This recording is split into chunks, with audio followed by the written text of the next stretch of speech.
it's Marlon speaks live, yeah, I'm saying what they hide. History uncensored, let the real survive. Yeah, it's truth over comfort, I don't pick no side. If it shake the room a little, let the truth collide. Cause it's Marlon speaks live, no script, no disguise. I don't sell no lies, just to monetize. Cause the past still breathing and it never dies. Yeah, it's Marlon speaks live, now the truth will rise. Yo, it's Marlon speaks live, yeah, I'm saying what they hide. History uncensored, let the real survive. What up, everybody?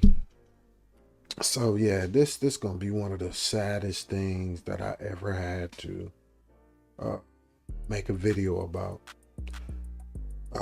So this is another subject that I'm very interested in, just true crime in general, but specifically DNA. And it just fascinates me, especially with the criminal cases like what I'm about to show you guys. And y'all gonna be surprised. I'm telling you, about to shock y'all.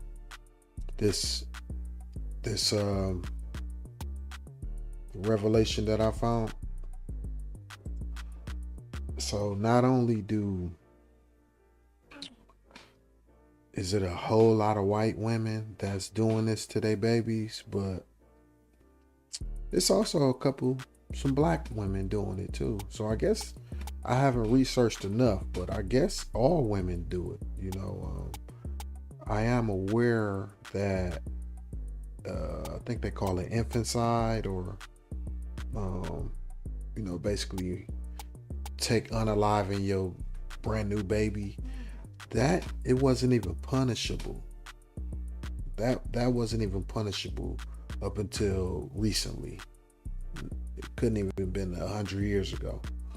So a lot of mothers will kill their babies to appease men, to keep a man, or to get a new man or something like that. So this is a phenomenon that's been happening a long time, but DNA has been able to link these babies to the mothers.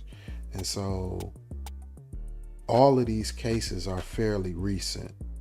And so what I'm gonna do is I'm gonna start with one of the most recent ones, and I'll let y'all check this out. And y'all won't believe some of these people aren't even being charged. That's the crazy part. Finally coming to a close. Police say they've arrested a woman for the 1998 death of her newborn daughter. And CBS 19's Jesus Martinez joins us live in the studio with what investigators say led to this arrest. Jesus, police say new technology actually gave them the break that they needed in this case. Yeah, Dana, that's right. And Longview police say the newborn's body was found in June of 1998 inside a trash bag near West Harrison and Jordan Valley Roads. An autopsy determined the baby girl was the victim of a homicide. But for years, investigators didn't know who this baby was or who her mother was either. That is until now. Advanced genetic profiling pointed police to 45-year-old Misty Marie Mitchell. Longview police say she admitted she was the child's mother, and she's now charged with capital murder and is being held on a $750,000 bond. Investigators, however, credit the advanced technology in solving this case. You're dealing with an infant. You have no one to. Children, they don't automatically have identifications and things of that nature. So it kind of limits on what you can do. And then also keep in mind, this is 1998. They did not have the amount of technology that we have today. Yeah, technology has advanced now, and I just got off the phone with the lab, and they said the newborn was born healthy, but they did find evidence that she had been beaten to death, including injuries to her skull. And even though police have figured out parts of this case, there are still a lot of unknowns, and police say they still need the public's help for this investigation. That's why they're asking anyone, Dana, to come forward if they have any information all these years later. Yeah, this is still a developing story. We'll have more tonight on CBS 19 News 5 and 6. Thank you, Jesus.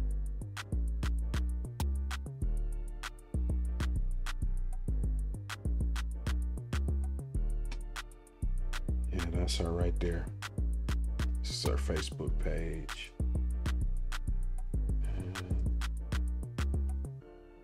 It's her with her daughter. I guess she had other kids after that.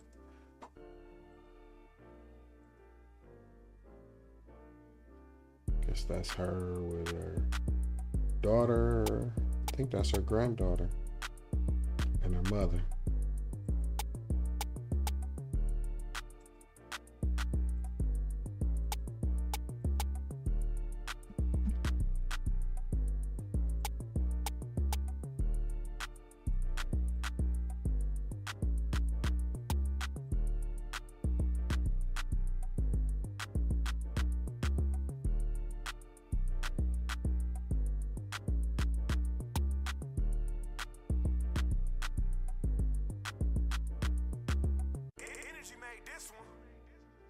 Look at the people in the comments.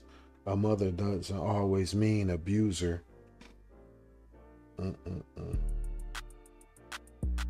People, we live in a time where people will support and back up rapists and murderers. Just so y'all know, yeah. There go another post.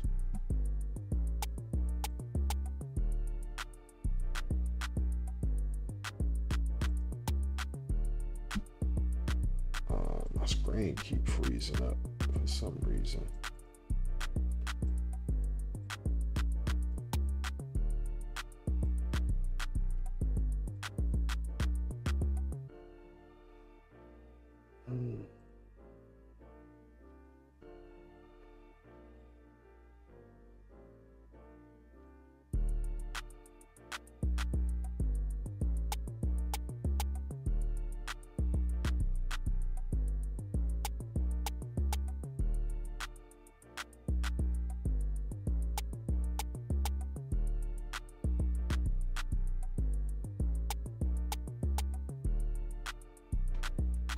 Thankful for Longview PD for never giving up on this case and finding the evil person who murdered an innocent child.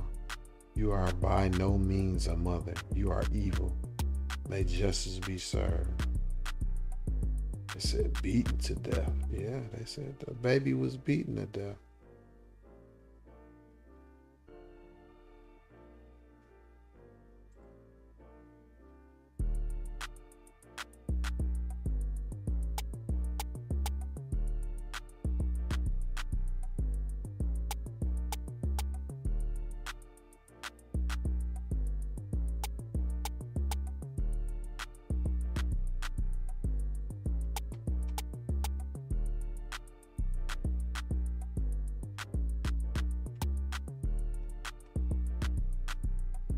Okay.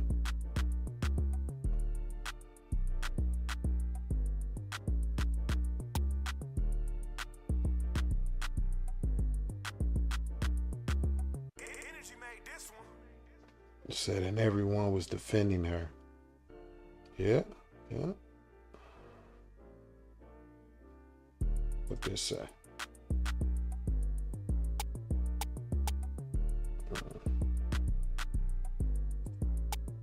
Yeah, so this was just this past September where this lady got caught.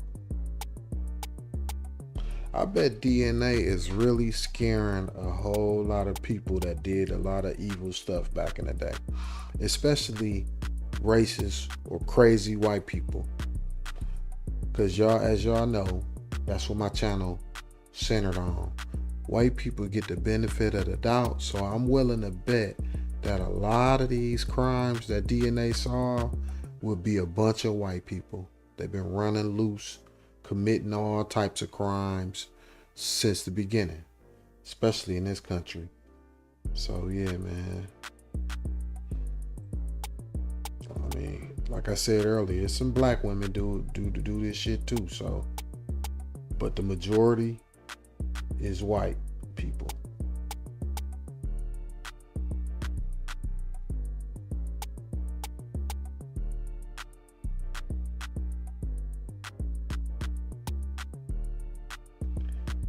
See, I'm trying to find. I just was on a post. I was just on a post.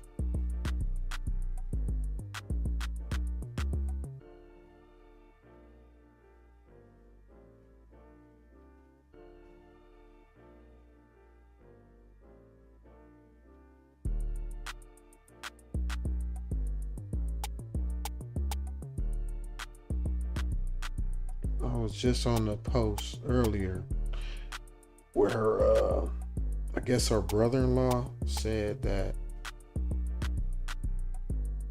his brother go with her and he don't take care of his kids either. I was trying to see where that was at. Can't seem to find it.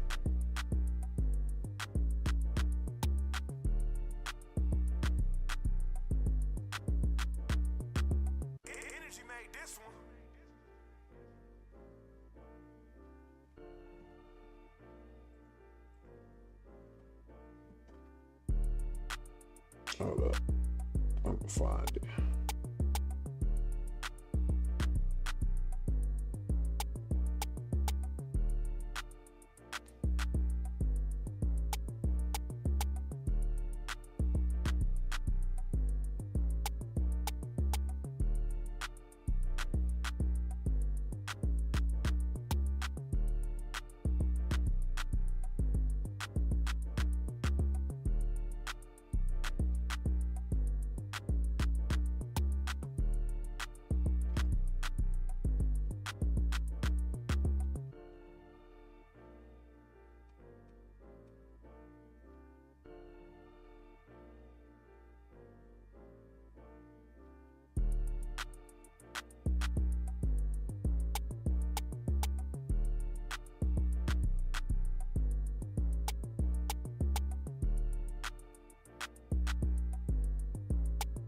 Yeah, I think this one is right here.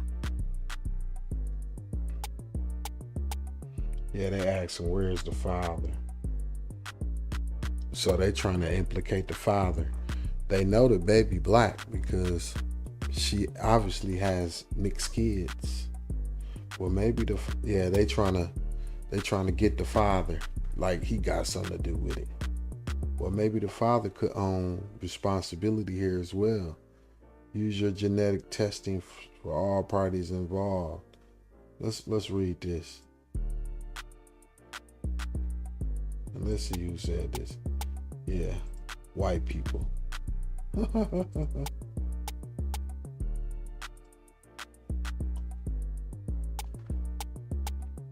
Even if she knew who the father was, she knew she had a baby. She knew the baby. You see, that sounds crazy. What the father got to do with the mother? That's just ludicrous. Even if she knew who the father was, she knew she had a baby, and she knew the baby was gone. She had 27 years to say something. She hid it for 27 years that her baby was not with her. She probably hid the pregnancy, or someone might have come forward before now and said it was her baby. She knew what happened and didn't come forward, so regardless, guilty by association. Exactly. Plus, if he was involved, chances are she will fold on him as well. Maybe the father didn't know about the baby, or hell, she may not have even known who the father was.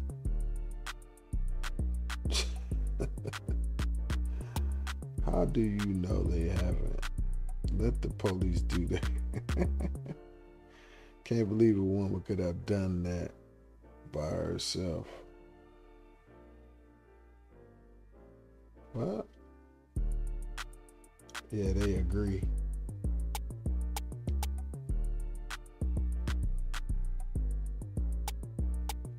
Look, maybe he didn't even know he was a father. A ton of women kill their children through the demonic act of abortion, and the fathers either don't know or have no ability to step in to save the child. All right, they want to start talking about abortion. We talking about white people running around committing crimes and getting away with it. That's what I want to talk about. I don't want to talk about y'all. These crazy folks love to swear they for what they call it, pro-life, but are the living, walking devil in the flesh. None pro-life about them. Don't care about no life, actually. especially now that they leader, this Trump character, he did everything under the sun. He is the living, walking devil. Maybe this woman. Has anyone thought that maybe the baby daddy may have been involved? Yeah, see, maybe being a teenager, she was scared of him too. So y'all know what that's supposed to imply. He black. Don't be so quick to judge. Just saying. Maybe I watched too much Discovery ID, but I'm sure there's more to the story than what's printed. No, and you probably sounded me like she probably did the same shit. I've known Misty Marie Mitchell for years, and she was friends with my niece. She's always been kind and sweet. Yeah, the brother-in-law says she ain't shit. Look, everybody want to say the daddy. Let's not even pretend that the father is the issue. There's many reasons what could have happened to lead to the tragedy. Her knowing who the father is at all. Possibly incest.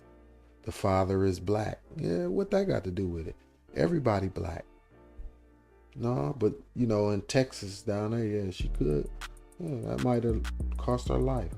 Why is everyone going after the father? He probably had no clue.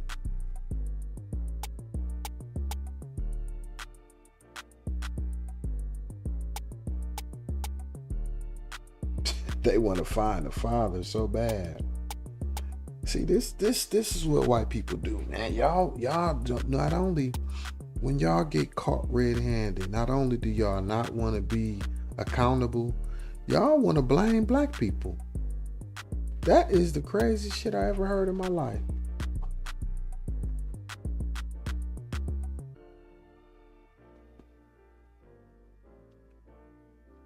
I'm going to like this.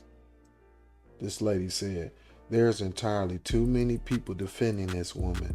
I hope the jury for this case is chosen very, very carefully.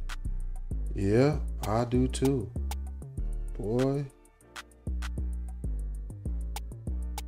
They said the baby was beaten, man. Y'all know ain't no father finna be sitting around while no baby is being born in the first place. We can't take that shit. And y'all think we finna bash a baby? Come on, man. Motherfucker's crazy.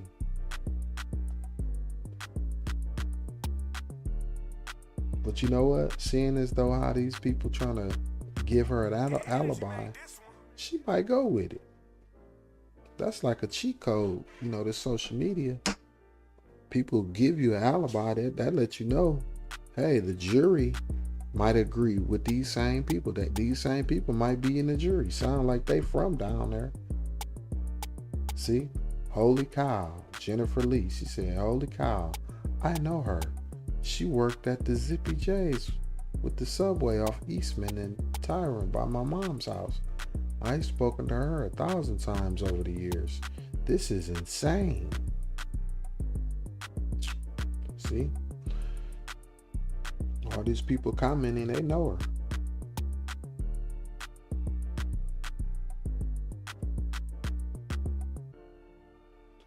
This is crazy, man. This is some weird, crazy stuff, boy. Am I still? No.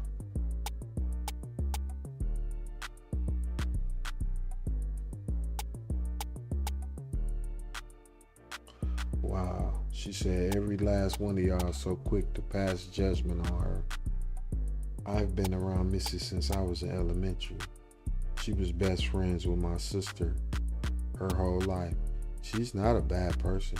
And honestly, you're right, Wendy Gill. She's not the brightest. That's probably why things happened the way they did back then. Her mindset was not right. She admitted it. That's a huge step, I'm sure, for her. No one knows what has gone through her head since it happened.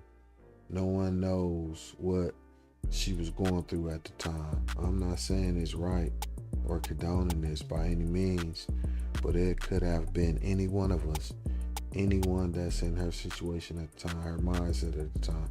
not asking how I would handle being you, but in her shoes at the time. Sorry, this just really hit close to home, and I know she's not a bad person. Yeah, see, that's the thing, man. Nobody's a bad person. You know, nobody is a bad person. That's what us melanated people been trying to like prove. I don't know why we trying to prove it to y'all throughout the years, but you know, not only are we not bad persons, if it wasn't for us, y'all wouldn't even have life. So we the best people, yeah, in the terms of biologically. But yeah, man, so this is, like I said,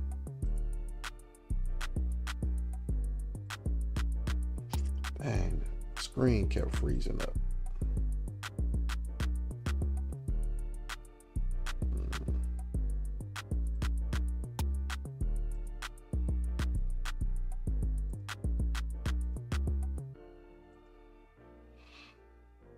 Going through these comments, y'all wasn't even able to see them. Yeah, that's the comment I just read.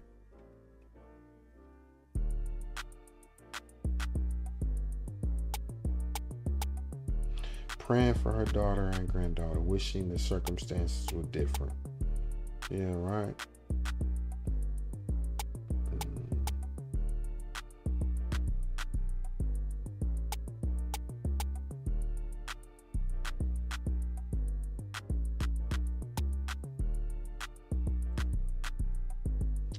Yeah. So yeah, let's go to the next case.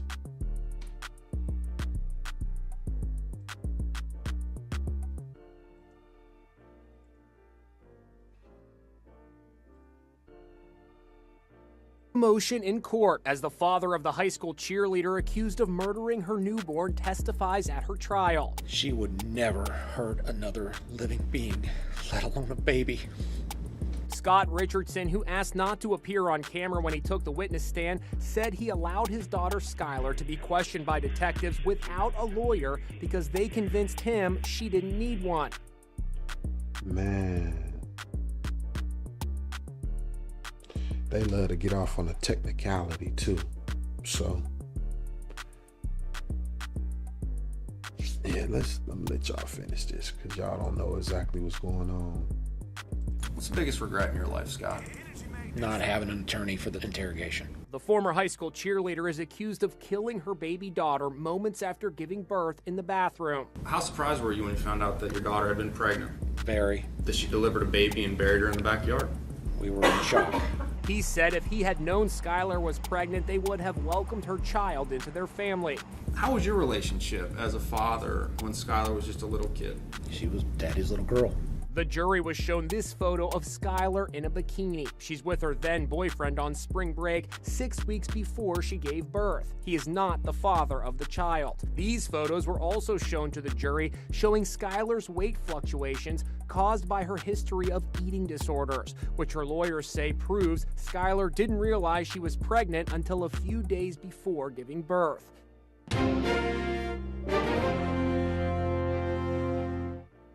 Man, what that got to do with her killing that damn baby, man? Ooh, they love the boy, the media, and that's why I want y'all to watch The Hidden Crime, my documentary. I'm gonna put that into the description on how the media frames when white people commit crimes. They frame it differently, and they paint them as innocent. Like on this one, they call her ex-cheerleader. You know what I'm saying? They didn't say baby killer. So yeah, let's watch this. It's another one. Now new at 5:30, police arrested a Lowell woman for the murder of her baby almost 40 years ago. Good evening, I'm Paula Eben. And I'm Lisa Hughes. That baby was found dead in a remote town in northern Maine in 1985. David is back with us now. David, prosecutors say this woman left her newborn to die. Yeah, just an awful, awful case, Lisa. They believe that she left that baby in a gravel pit. Investigators say it was December of 1985. Leanne Daigle gave birth in in that gravel pit in Frenchville, Maine, that's right across the river from Canada. They say she abandoned the baby in sub-zero temperatures, leaving the baby to die. A husky named Paka found the baby, carried her 700 feet to his owner's home. Police were able to track the dog's path back to that gravel pit. And today, the 58-year-old Daigle, formerly known as Leanne Garrett, appeared in court in Maine. State police say advancements in DNA technology and genealogy led them to identify Daigle as the child's mother. A grand jury has indicted her on murder charges. She's now at the Aroostook County Jail in Maine. Let me see if I can find that lady on social media. Leanne Daigle.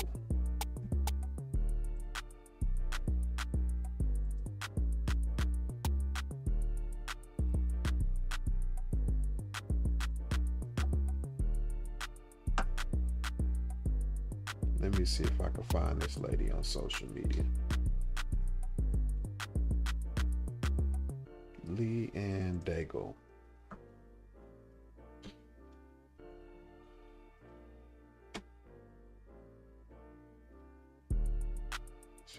Spell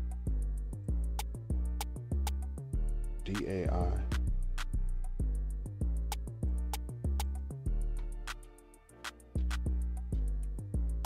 Daigle.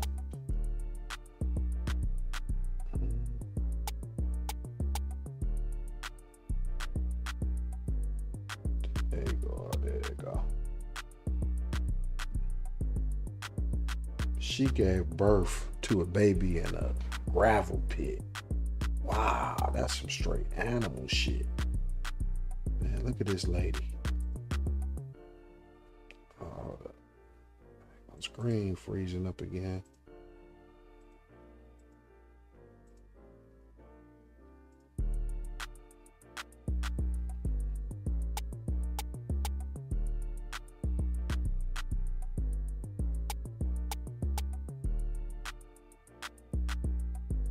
I think she was convicted too.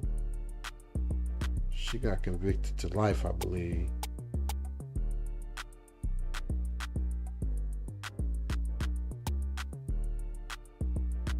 Let's read the comments on this. So sad for both baby and mom. No one knows what she was dealing with to have made this horrible decision. Man, I want to see. So we're gonna go to a black lady that did the same thing.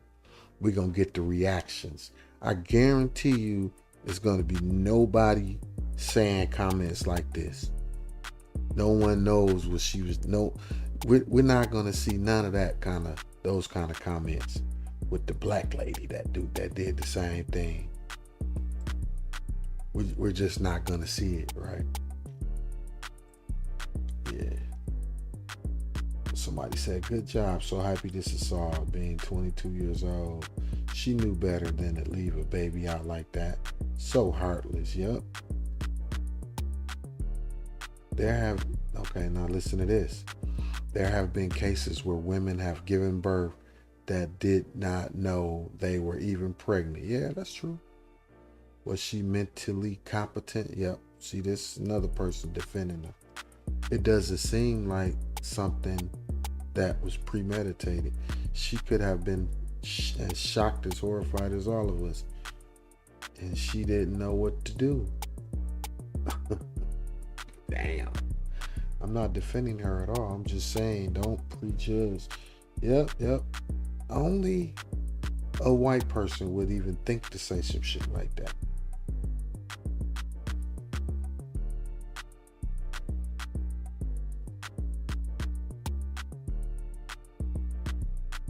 Somebody say it was SIDS. She gave birth in a gravel pit and left the baby there. That's not SIDS. SIDS is sudden infant. Yeah, come on now. Okay, let's go to the next one. Oh, this one right here gonna trip y'all out. This one right here, it's gonna trip y'all out.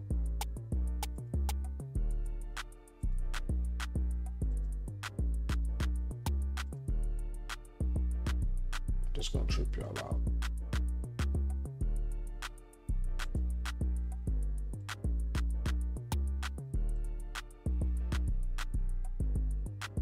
Starts now. After 4 decades without answers, a death investigation involving an unidentified infant is resolved. Thank you for joining us at 5. I'm Darren Perrin. And I'm Kat Villianzoni. That case dates back to the early 80s in Northfield. Channel 3's Cam Smith is following the story for us and joins us live now in studio. Cam, what can you tell us? Kat and Darren, police say back in April of 1982, 2 kids on their way to school found the remains of a newborn baby in Northfield. Now, 42 years later, police have closed the case. It was shock. It was total shock.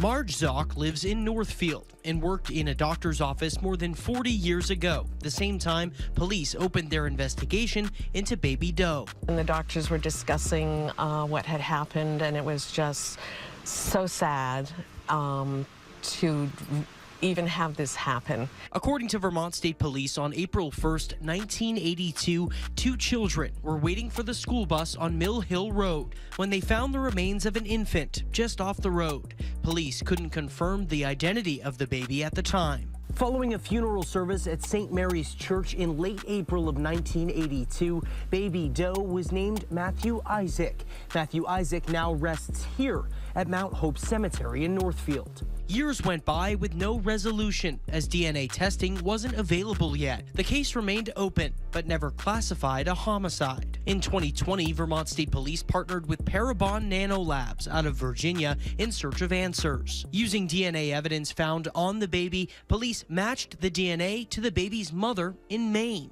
They were able to get a lot of details from her, and then, being able to spend the time with her, speaking to her, and understanding the situation from her view. That means they were actively trying to help her cover the shit up. There's really nothing that would cause us not to believe her. Vermont State Police say through their investigation, the mother, who they're not going to name, said at the time she didn't know she was pregnant. The woman described going into labor and losing consciousness. When she woke up, police say she realized her baby died during birth. Everything that we were provided. That's a big lie. It just sounds like a lie. And look, they're gonna eat it up. They don't want to convict her. It makes sense. It goes along with the evidence that was there at the scene. Police say the mother was looking for a proper place in the woods to bury the child, but was scared off by other people. After dropping the baby in Northfield, she left and never returned. Now, Vermont State Police say there will be no criminal charges filed in this case. The Washington County State's Attorney's Office says based on information from the parents and lack of a positive... And these the people that vote for Trump. These the kind of people that vote for Trump. They kill babies. They kill whole live babies that come out. Like not embryos, not an abortion. They have full-term babies and murder them. And then the so-called authorities, which are non-authorities, these people are the most wicked people on earth. They don't even believe their own laws. They try to exonerate them. But yeah, let's look at this last one though, man. Oh yeah, not that. We going on.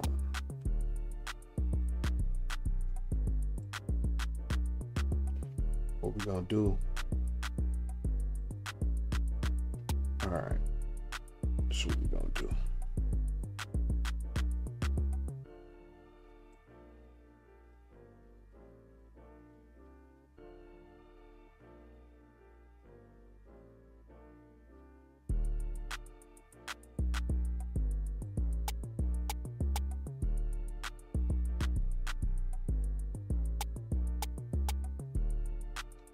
So this is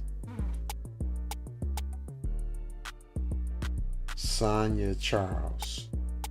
And so it's a Detective Hotert with the Iberia Parish Sheriff's Office Cold Case Unit arrested 50-year-old Sonia S. Charles on a warrant for the death of baby Jane Doe, which occurred on January 24th, 1994. See, black woman, same thing. Let's read these comments. I guarantee you it's going to be a whole lot of hope you're right in hell.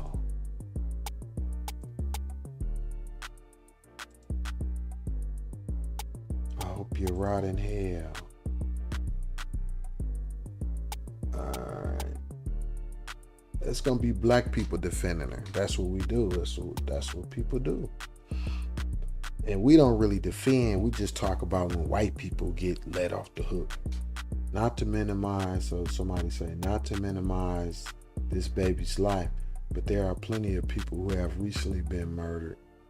They need to keep this same energy. See, that's only, yep, another sister. People defend their people. My question is, how can you reproduce after this? She had 2 other children. I wonder if she ever thought about this precious baby. Yeah, I know, right? What about the white girl? Her baby was alive and burned the baby and buried the baby alive. They let her go. The system is very crooked, yeah. That don't excuse nothing. Hopefully that poor baby will finally get some justice. This is one of those events you never forget, especially when you have a baby close in age. Yep. So that of course is a white lady. I'm so glad they found her. This case has haunted my life for the last, yeah, all right, whatever. Being the paramedic, let me finish reading that. I'm not gonna dismiss this lady. My daughter was just a few weeks old when this happened, and I was questioned.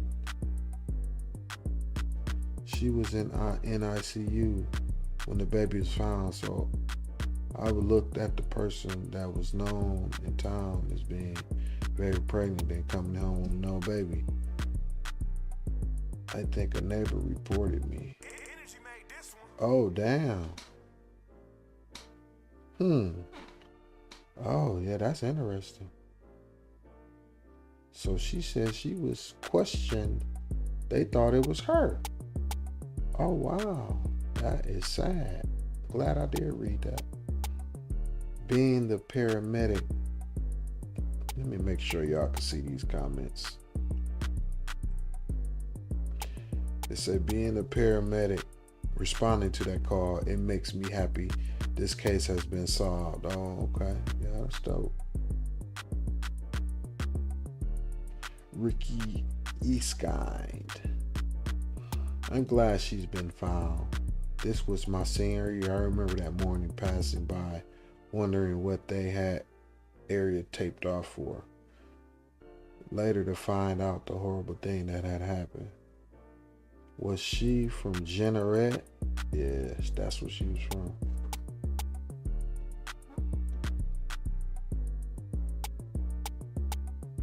She could have gave it up for adoption. Yep, she could have. Just when you think you got away with it, come around later to haunt you and bite you in the ass. God doesn't sleep.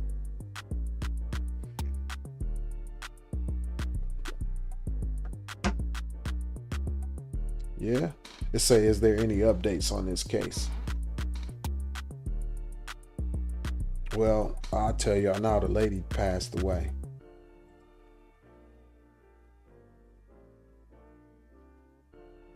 Yeah, I came here to find out as well, but here's what I know. She bonded out of jail after the 2019 arrest. Then in 2021,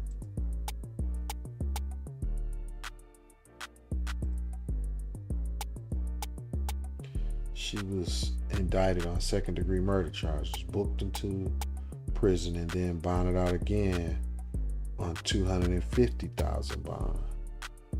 I saw nothing about a trial date ever being set, which is weird. but in 2024 she died. I saw the obituary. So I guess the trial never happened. Yeah? Oh wow, thanks for the update. I didn't see she had passed. Yeah, she passed away. That lady passed. See, look. I bet she thought she got away with murder. Now that baby can rest in peace. See?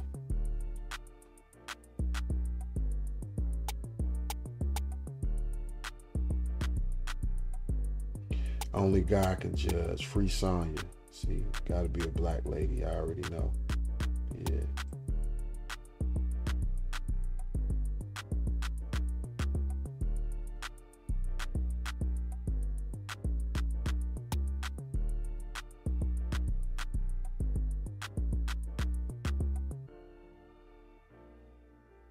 Somebody defending her white. Man, this all women up in here. Men, we don't understand this shit. Yeah, this stuff is sickening, man. I hope none of the, I hope every baby I ever had on the way made it. Man, I just would hate to know that a woman killed my baby like this. Ooh. Say, how can she live with herself to kill her own child? She needs to get the death penalty like she did. Not give that baby a chance to live. I believe they have a law of children under 12 murdered get the death penalty.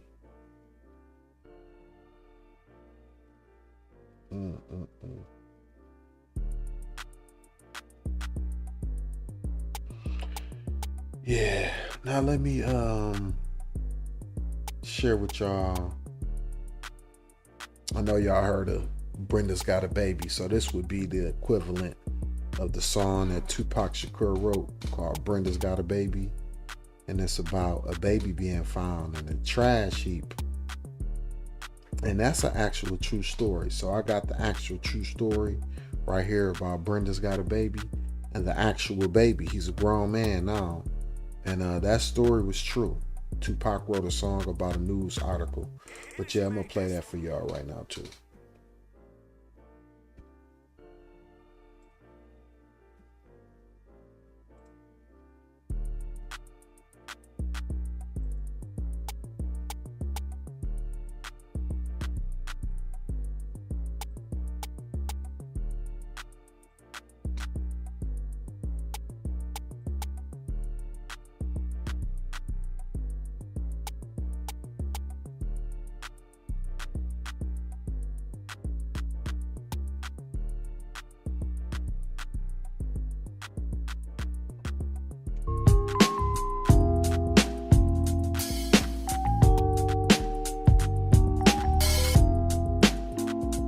All right, so it is the Lord's year of 1991, and Tupac Amaru Shakur is an aspiring hip-hop artist and an aspiring actor. And he auditions for and gets the role of Bishop in the movie Juice. And Juice, Ernest Dickerson's film, first feature film, is a story of 4 young black friends in Harlem trying to earn respect, etc., etc. Most of you have probably seen Juice. It co-stars Omar Epps and a fleet of actors. And Tupac Shakur gets the gig. And he's actually getting paid less than $20,000 to do this job. I think it was 17 was the total he got. It's a ridiculously low payday, but it's a low budget film. And Tupac Shakur at the time is based out of Northern California. And they're filming this movie in New York.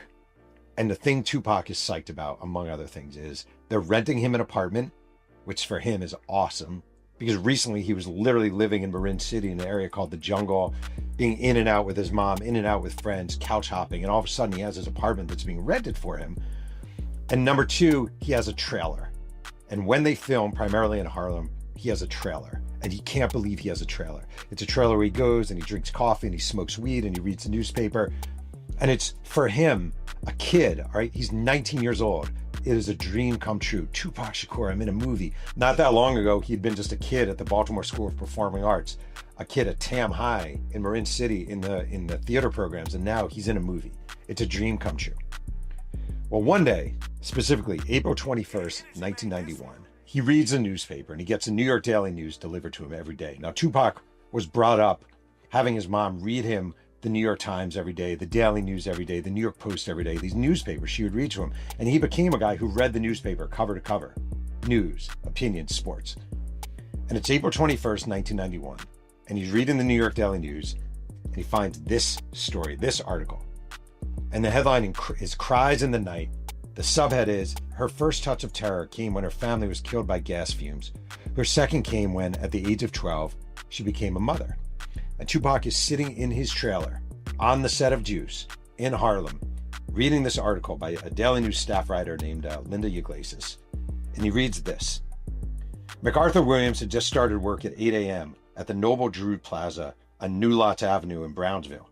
He turned on the light and the country music and pushed the button to activate the trash compactor. He stopped every now and then to take a broad and break up the garbage to keep it moving. He heard a high-pitched choking sound coming from a plastic job lot shopping bag.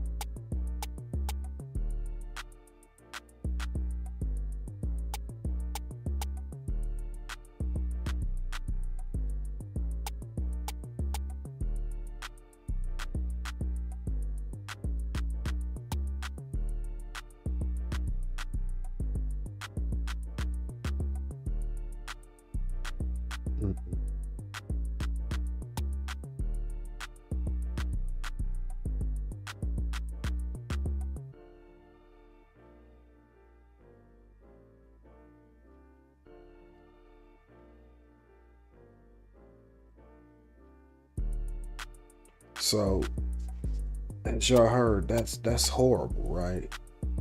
And who's to say that that same exact scenario didn't happen to a lot of these women, or something similar, and just their backstory being so messed up, like that lady Brenda is what they called her. That's not her real name, but she lost her whole family, gas fumes.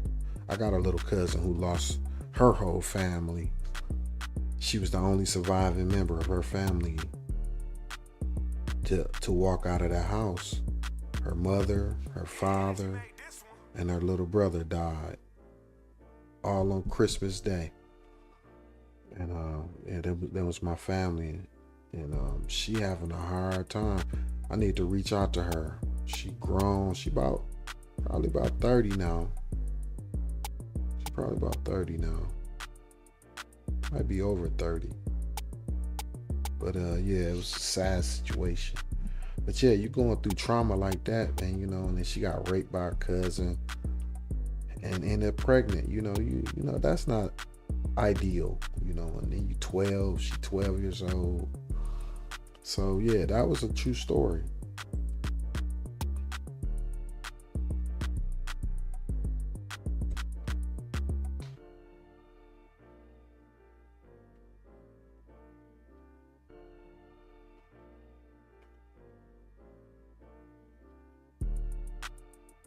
Mm-hmm.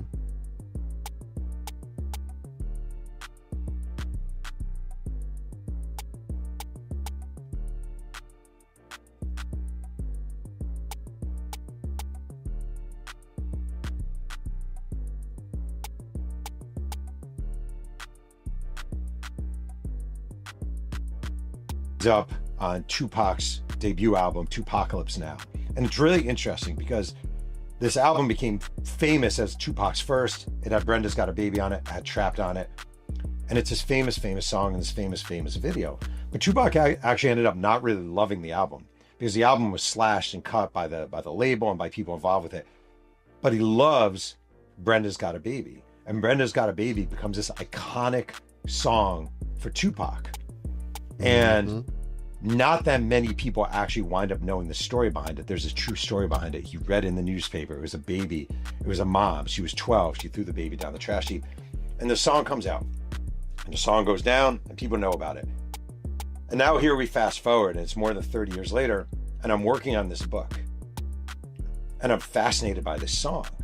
And what I want to know is whatever happened to the baby who was thrown down the trash heap. Right. And maybe whatever happened to the mom who threw the baby down the trash heap, because they vanished and they've never been spoken of really. No one's ever looked for them that I know of, and I'm fascinated by this.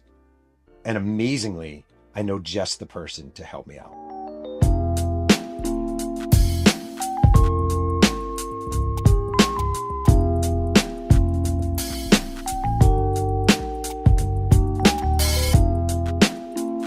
All right, so I grew up in the podunk town of Mahopac, New York. Some people pronounce it Mahopac. There's a shirt, Mahopac. Very white, very conservative, Putnam County, New York, about an hour north of the city. And these were not kids, for the most part, listening to hip hop. It was a Bon Jovi, Aerosmith town. And I'm like the cliche. That's his disclaimer. Basically saying he's racist or was raised racist. In a lot of ways, because I was a white kid, one of two black kids in my. Every time they say I'm the white, I'm white, this is when I say everybody black. Then I say everybody originally from Africa. They don't like that. The racists don't. The real ones will say, yeah, I know. But the racist, hateful ones, ooh, they don't like that. They try to change the subject after that. My whole class happened to be my best friend, John Powell, and he introduced me to Tony, and Public Enemy, and Heavy D, and I started getting into hip hop. And now it's years later, and I'm working on this book. And someone I went to high school with, there's a woman named Michelle Suley, who's based in Florida, and she was one of the people who did not listen to hip hop. She didn't know anything about hip hop. She was an Aerosmith, Bon Jovi, Warrant, Skid Row gal back in the day. And we actually weren't friends in high school, but we reacquainted over the years. And Michelle Suley is now one of the great American researchers and genealogists. And she's helped me with 1 million of my books. So I reached out and called Michelle and I said, do you think we can find this baby who's thrown down the trash heap? And she's like, I don't know. That's a tough one. And I was like, how amazing would that be? And she's like, that would be amazing. And she goes, let me get on it a little bit. And Michelle is a wizard. I'm not kidding. If you need a genealogist, this is your person. Her name is Michelle Suley. If you reach out to me, I will connect you with her. She's the best of the best of the best. Dope. Not that long after, she's like, I think I might have found this person. And here's a phone number. And I'm like, I don't know. This seems very unlikely that you found the baby. We didn't have a name. We didn't have anything. We did have a birthday, but that's it. And I'm like, I don't know. She's like, no, I'm telling you, I think this is the right guy. The birthday matches up, some geography matches up. She did her wizardry. And the problem with 2025, among 1 million other things, is nobody answers phones anymore. So if I call a number, nobody answers if it's an unfamiliar number. So I did the crudest thing ever, and I basically texted this number. And I was like, hey, this is kind of a long shot, but by any chance, are you a guy who might have been thrown down a trash heap and wound up inspiring a Tupac song or something like that? And the guy wrote back, who are you? And I'm like, yeah, my name's Jeff Perlman, blah, blah, I'm working on this book. He goes, all right, this is weird, but call me tomorrow, something like that. And I called him the next day, and he's this guy, and his name is Devon Hodge, and he lives in Las Vegas, Nevada. And he's like, you have the right guy. I am the baby who's thrown down the trash heap. That is actually me. And I was like, whoa.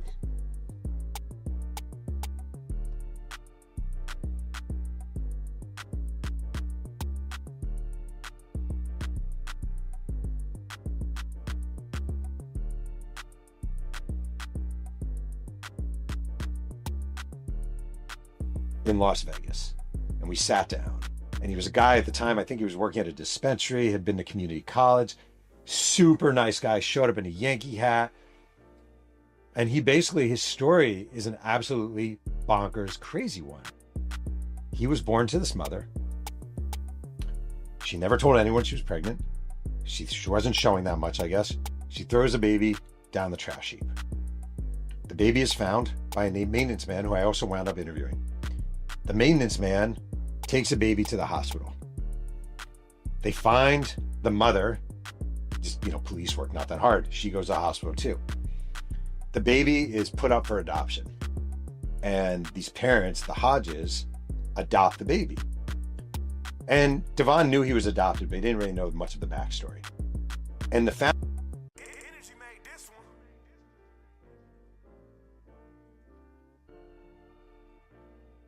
Years ago, his mom and dad, his adoptive parents, died. And Devon is fascinated by his origins. He doesn't know that much. He knows he's from New York. He knows the bare bones, but he doesn't know that much. And he does an Ancestry.com search for $100. Swap the mouth, put the thing in, send it. And it comes back. And it's basically bing, bing, bing, bing, bing, bing, bing, bing, bing, bing, bing.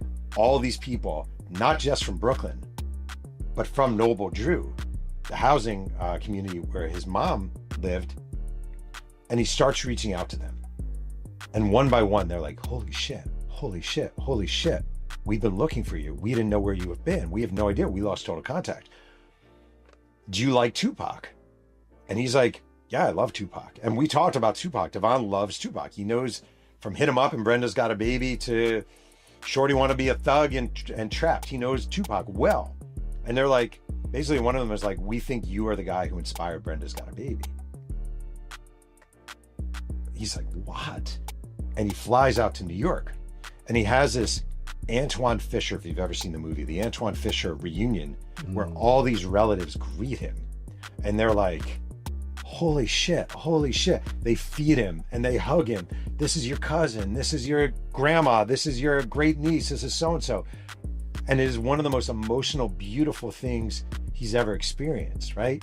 This reunion and finding, oh, and there's a photo he showed me of him standing by the trash chute where he was thrown down. And it's this beautiful, beautiful reunion. There's a lot of pain and a lot of trauma. There's beauty also. He has not found ever is his mother, because his mother, after all this happened, somehow wound up estranged from the family. And Michelle and I were talking. Michelle Sully, the greatest genealogist to watch. I thought that, and, the first question that came up, what is a white guy writing a book about Tupac, and you're telling me something that, yeah, my family's now telling me, but I'm still like in shock. Mm-hmm. This book is done the right way. Mm. Jeff, what did you learn about yourself writing this? I think I learned how much I didn't know. Like, I really mean that. I'm not even, that sounds like some like, and that's not even about Pac, just overall. Yeah, but it's kind of both. Like, okay. I just think, honest to God, like, I think there are a lot of people, I think there are a lot of white people in America who like, they feel like they understand Black culture because they listen to hip hop and their favorite actor is Denzel Washington and blah, blah, blah, blah, blah, right? And until you immerse yourself in it, I'm not saying I have a full understanding, I obviously can't, but immersing myself in it gave me a PhD level of sort of education, at least on what it was to be him, You definitely.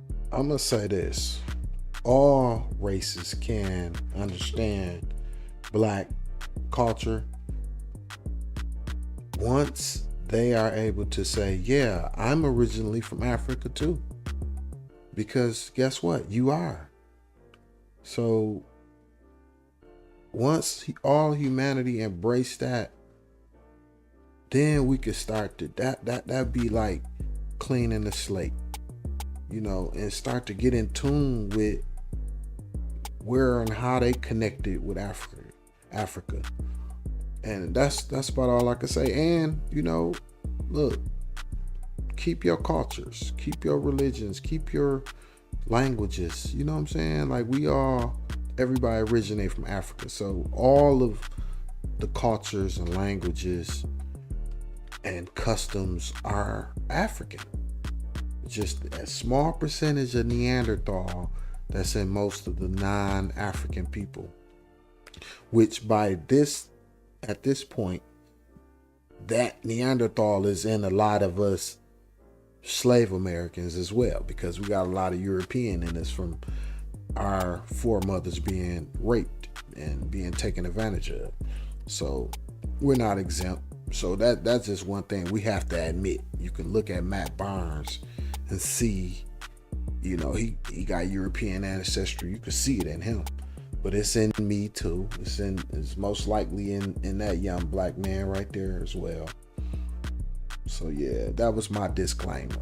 Invited to the barbecue now, I think. Thank you, because my mom puts raisins in the potato salad. Oh no, you can't come now. You gotta leave that out. Yeah, I'll bring the raisins to the potato salad. Well, Davon, we appreciate you, man. Your journey's incredible. We're definitely going to continue to check on you and have you back out and have you come do some stuff with us, man. But it was an absolute pleasure to meet you, Jeff. If you guys want to check me out, I'm on Instagram, TikTok. My name, Davon Hodge, DAVONNHODGE. Brand new to TikTok. Brand new to TikTok. Brand new to TikTok. And Instagram. Get ready, man. Because I think, obviously, once this story really hits like it's supposed to, it's going to be a whirlwind. And, man, I asked you how, I briefly shared with you, I just found out I had an older brother after 42 years. And, like, although there's love, like, we just miss so much time. We kind of check in from here to there. And I asked you, like, how do you deal with all this? And if you don't mind sharing, tell me what you told me. Smoking and working out. That's it. You know, that's life. Taking it one step at a time, not rushing into anything, just letting it naturally occur. You know, it's still an eye opener for me, to be honest with you. Even I'm pretty sure for you, understanding that you know you got a brother, you know, and you're like, wait, hold on, what happened? Exactly. Right. You know, is it something that I missed? Yeah, obviously. Bonds. So we sat down for the first time. He was on, right? We had him at NBA All-Star last year. I bet he was good, right? He was good. But you know what's interesting is when you hear about players in their prime or early. Yeah, so that was a little insight on how that tragic story can end up being a good story, you know, because it had that worker not found that baby when he was crying out, he would have been gone, just like the rest of them babies that the mothers discarded or whatever. But yeah, man, this is my late night reflection, or my late night deep dive. I don't know what I'm gonna call this. Yeah, my late night deep dive. And yeah, I'm just up, bored. It's 2 a.m. and just bored, scrolling and jumping from one app to the next and doing a deep dive. So yeah, man, look, hopefully y'all enjoyed. And look, I'm about to go take my butt to bed. Good night, everybody.